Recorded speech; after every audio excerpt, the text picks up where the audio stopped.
जो हमारी निंदा करते, इनके कहने पे हम चुप तो आज हो जाएं, हमारा क्या जाता है। हम बढ़िया कथा करेंगे, दरबार लगाएंगे, किसी भी बारे में नहीं बोलेंगे, ना हिंदुत्व के बारे में बोलेंगे, ना धर्मांतरण के बारे में बोलेंगे, ना घर वापसी कराएंगे, और हम चुप हो जाएंगे, हमारा क्या जाता। लेकिन बेटा, देश का भला नहीं होगा, देश लुट जाएगा। आज का विचार सुनो मेरे पागलों, भारत गृह युद्ध की तरफ जा रहा है। भारत के लोगों, हमारी बात सुन लो, भारत गृह युद्ध की तरफ जा रहा। नेता नेता से लड़ रहा, पार्टियां पार्टियों से लड़ रही हैं, साधु साधु से लड़ रहे हैं भैया, जाति जातियों से लड़ रही है, भाषा दूसरी भाषा से लड़ रही है, प्रदेश दूसरे प्रदेश से लड़ रहे हैं, और देश पाकिस्तान और अमेरिका से लड़ रहा है। देश की हालत खराब है। देश खोखला करने के लिए विदेशी ताकतें सक्रिय हैं, तुम्हारे दिमाग के ब्रेन वॉश कर रही हैं और तुमसे लड़वा रही हैं, हिंदू मुसलमान करवा रही हैं, और बड़ा ऊंचा छोटा नीचा करवा रही हैं, और हिंदू को हिंदुओं में लड़ा करके हिंदुओं को विदेशी ताकतें घटा रही हैं। आज जमाना उल्टा आ गया, बड़ा उल्टा आ गया।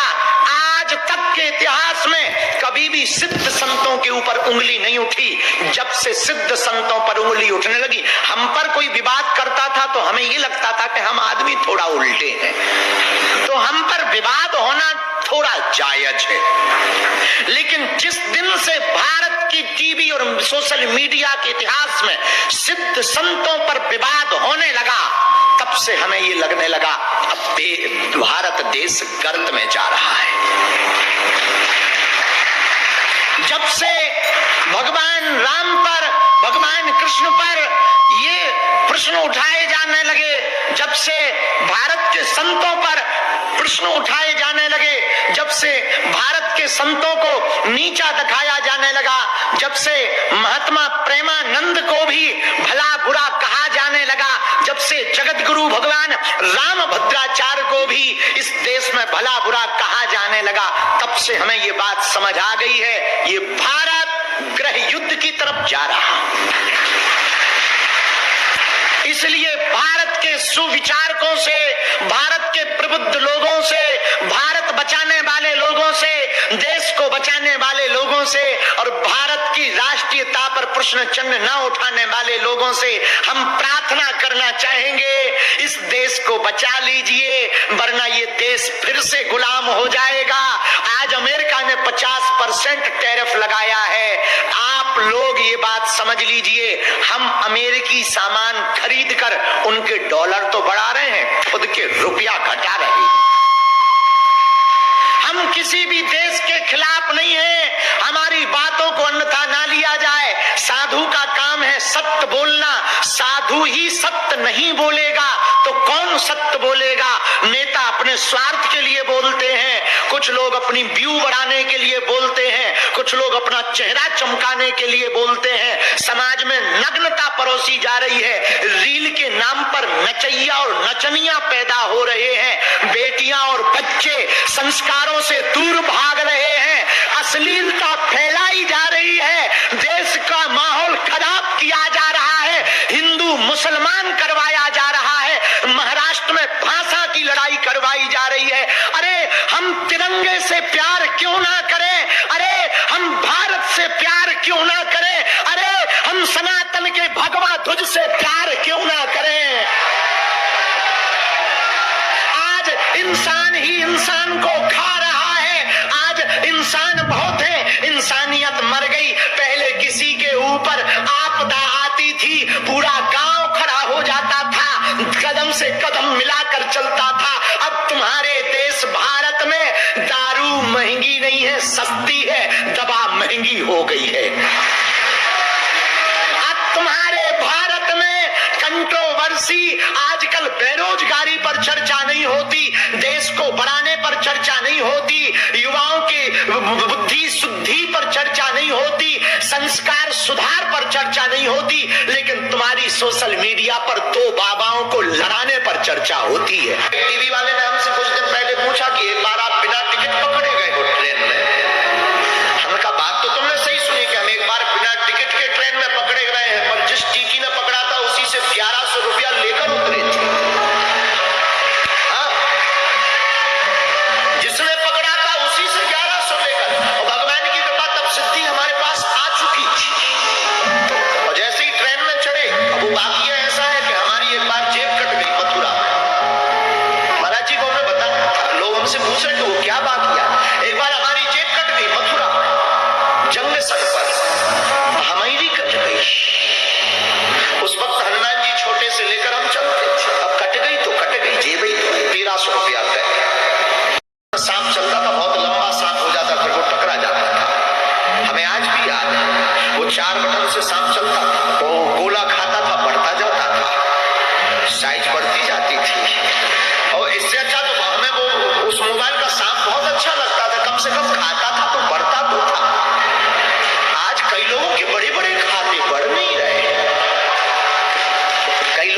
सोचा कि ट्रेन की टिकट, पैसे ही नहीं है, टिकट कौन कटवाए।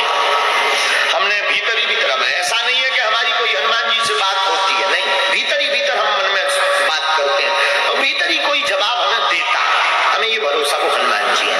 हमने कहा कौ बजरंगबली, टिकट ही नहीं है, रुपया भी नहीं, अब कैसे चलेंगे। भीतर से बोले एसी में चलेंगे।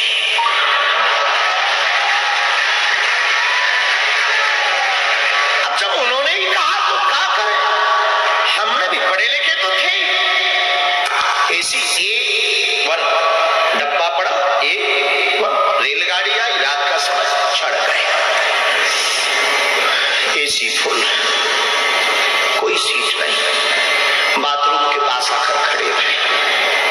ऐसे हमारे जैसे लोगों को ऐसे ही खड़ा होना मिलता है, लेकिन एसी में थे, वो एसी का मजा ना ले। हम बहुत समझदार आदमी बचपन से ही, इतने इंटेलिजेंट है कि हम एसी का बार बार गेट खोलकर एसी की हवा में बंद कर दे, फिर खड़े हो जाए। बाहर में गया, एसी में आए, एसी का मजा नहीं लिया तो क्या काम का, तो बार बार खोले और लोग जो लेटे थे वो देखे कि कर क्या रहा। लेकिन हम जरा तुम सो, कुछ ऑक्सीजन लेवल फिट कर रहे, खोले, फिर टीटी आया। आज भी हमें याद है, अमर सिंह, टिकट। हमने कहा टिकट होती तो यहां खड़े होते, भाई साहब कहकर तुम जगाते, हम सीट पर होते। होने लगा तब आयु हमारी यही कोई 14 साल 15 साल की। होने लगा कि ये कोई बच्चा है, बेटा ये एसी का डब्बा है, आगे ट्रेन रुकेगी, जनरल में चले जाना। उसने हमको ये सलाह दी, लेकिन हम सलाह किसकी माने। हमने कहा एसी में ही, जनरल में ही जाना होता तो एसी में आते। तब तो फिर वो अंग्रेजी बोलने लगा, टीचर 1250 रुपए, 1250 रुपया फाइन लगेगा, 6 माह जेल होगी, रुपया भरना पड़ेगा, ये वो दुनियादारी। हमने ही कहा 1300 थे, सो कट गए, अब तो बचे ही नहीं माना। उसने कोर्ट से मोबाइल निकाला। हमने सोचा कि अगर इसने मोबाइल निकाला, पुलिस को बुलाया, बेइज्जती हो। उसके पहले ही हमने डब्बा खोला कि बेइज्जती करवाओगे क्या। डब्बा मतलब छोटा सा, हम एक टिफिन रखते थे, उसमें बालाजी रखते थे। हमने वो खोला, हमका बेइज्जती करवाओगे। अब वो अपने मोबाइल में फंसा ही था। हमने कहा क्यों, तुम्हारा नाम अमर सिंह है। तो उसको लगा कि ये पढ़ लिया। उसने बड़े, हमें आज भी याद है उसकी टोन, उसने बड़ी टोन में बोला है तो। हमने कहा तुम्हारे बाप का नाम अमुक सिंह है। अब तो वो न्यूट्रल हो गया। उसने कहा कि तुझे कैसे पता। अरे हमने कहा हमें तो ये भी पता है कि तेरे कोई लड़का नहीं हो रहा है, ये भी पता है कि तेरी लुगाई का नाम सविता है। सब बोल्ड आउट, मोबाइल अंदर वापस, धीरे से कहता है बिहार के होगा। अब उस जमाने में हमारा कोई आधार कार्ड नहीं था, स्कूल का सर्टिफिकेट में वो स्कूल का एक आइडेंटिटी कार्ड होता था, हमने वो पढ़वाया। शासकीय उच्चतर माध्यमिक विद्यालय कच्छ, जिला छतरपुर, मध्य प्रदेश। हमने वो पढ़वाया। वो बोला तुझे कैसे पता। हमने कहा 10 साल से हैरान हो, तुझे कैसे पता। हमने टिफिन खोला, सब डब्बा के डब्बा का चमत्कार। हमें आज भी याद है, आज भी हमें याद, उसने यहां पकड़ा, बगल में भीतर ले गया डिब्बी में। हमका कहा, हमें लगा कि शायद अब जेल गए। वो बोला चलो। अपनी सीट एकदम बगबगी सफेद, उसकी एकदम साफ विराजी। हम भी वृंदावन के थके हुए घरे थे, हमने भी दोनों पांव पसारे बैठ गए। और वो तो बोला चाय लेंगे, हमका नो, कॉफी। चाय कौन पिए, चाय कौन पिए। फिर टिकट देखना बंद, पूछ कौन रहा कि हम कहां से चढ़े और कहां उतरे। उसका तो दिमाग खराब। सुबह 6 बजे जब झांसी रेलवे स्टेशन आई, गुरुजी हमका जा पुत्र होगा। उसने 1100 निकाले, कुछ दक्षिणा स्वीकार हो। हमका बाहर में गया, 1300 गए, 1100 आ गए, 200 टिकट के गए।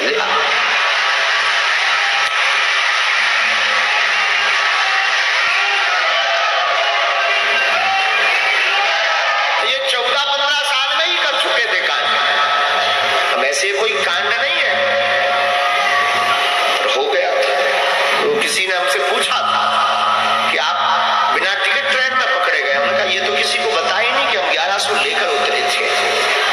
वैसे आज भी वो हमारा चेला है, भगवान की कृपा से उसके बेटा भी हो गया है 5-6 साल का।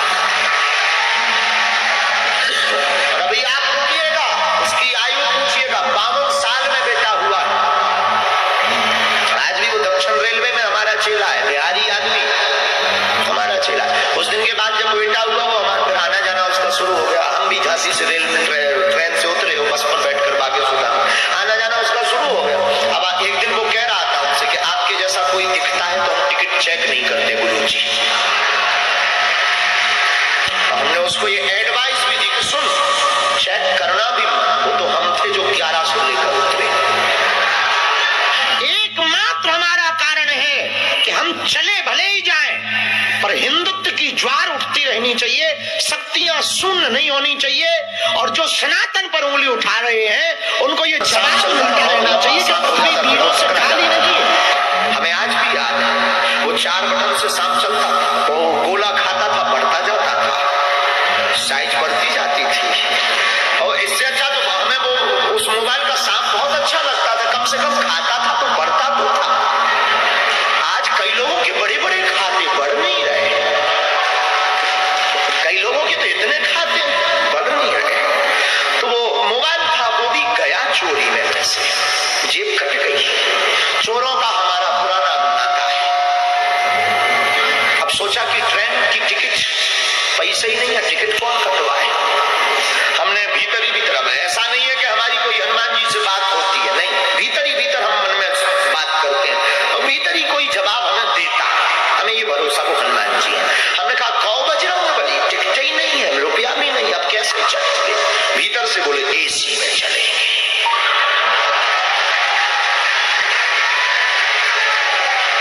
अब जब उन्होंने ही कहा तो क्या करें, हमने भी पढ़े लिखे तो थे। एसी A1 डब्बा पड़ा, A1 रेलगाड़ी आई, रात का समय, चढ़ गए। एसी फुल, कोई सीट नहीं, बाथरूम के पास आकर खड़े हुए। ऐसे हमारे जैसे लोगों को ऐसे ही खड़ा होना मिलता है, लेकिन एसी में थे, वो एसी का मजा ना ले। हम बहुत समझदार आदमी बचपन से ही इतने इंटेलिजेंट है कि हम एसी का बार बार गेट खोलकर एसी की हवा में बंद कर दे पर खड़े हो जाए। बाहर में गया, एसी में आए, एसी का मजा नहीं लिया तो क्या काम का, तो बार बार खोले और लोग जो लेटे थे वो देखे कि कर क्या। लेकिन हम चलो तुम सो, कुछ ऑक्सीजन लेवल फिट कर रहे हैं, खोले। फिर टीटी आया, आज भी हमें याद है, अमर सिंह, टिकट। हमने कहा टिकट होती तो यहां खड़े होते, भाई साहब कहकर तुम जगाते, हम सीट पर होते। होने लगा तब आयु हमारी यही कोई 14 साल 15 साल की। होने लगा कि ये कोई बच्चा है, बेटा ये एसी का डब्बा है, आगे ट्रेन रुकेगी, जनरल में चले जाना। उसने हमको ये सलाह दी, लेकिन हम सलाह किसकी मान